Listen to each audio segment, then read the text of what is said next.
5 లక్షల మందితో కేసీఆర్ సభ, త్వరలో గజ్వేల్లో నిర్వహణ. కేసీఆర్ నేనున్నా అని చెప్పుకోవడం కోసం గతంలో అసెంబ్లీలో ఓడిపోయిండు, కనీసం గవర్నర్ను కూడా గౌరవించకుండా ఓఎస్డి తోటి రాజీనామా రాసి పంపించిండు.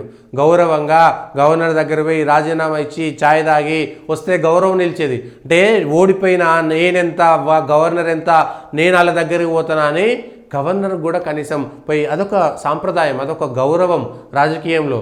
ఓడిపోతే ఓడిపోయినరు, పోయి 10 ఏళ్ల పాటు ముఖ్యమంత్రిగా ఉన్నటువంటి వ్యక్తి గవర్నర్ బంగ్లాకు పోవడానికి కూడా హెసిటేట్ చేసిండు ఒక మహిళ గవర్నర్గా ఉంటే. ఆ రోజు అవమానించిండు గవర్నర్ని.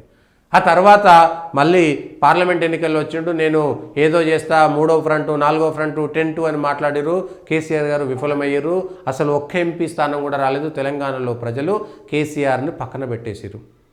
ఆ తర్వాత అసెంబ్లీలో ప్రధాన ప్రతిపక్ష హోదాగా ఉండి ఒక్కసారి కూడా అసెంబ్లీకి వెళ్లకుండా, మాట్లాడకుండా ఏడాది నుంచి ఖాళీగా ఉన్నటువంటి వ్యక్తి, గజ్వేల్లో ప్రజలకు అందుబాటులో లేనటువంటి వ్యక్తి, మళ్ళా బహిరంగ సభలు. తెలంగాణ ఉద్యమం అనేటువంటి అవసరం ఉంది కాబట్టి అప్పుడు మీకు అవకాశంగా బహిరంగ సభలు పెడితే ప్రజలు వచ్చిరు. కానీ 10 ఏళ్ల పాటు అధికారంలో ఉన్నటువంటి మీరు ఏం మాట్లాడినా ప్రజలు వినరు.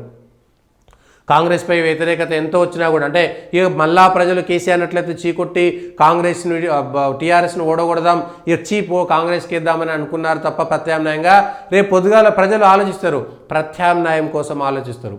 కేసీఆర్ కుటుంబం వాళ్ళ వ్యవహార శైలి మారకపోతే, రాజకీయాలు మారకపోతే, భాష మారకపోతే, అహంభావం దివ్వకపోతే ఇప్పటికీ కూడా కేసీఆర్ పట్ల ప్రజల్లో అంతే వ్యతిరేకత ఉంది. అంటున్నారు. సిద్దిపేట జిల్లాలోనే కేసీఆర్ పట్ల వ్యతిరేకత ఉందనేది రుజువైంది. పాత మెదక్ జిల్లాలోనే కేసీఆర్ పట్ల వ్యతిరేకత ఉందనేటువంటిది రుజువైపోయింది.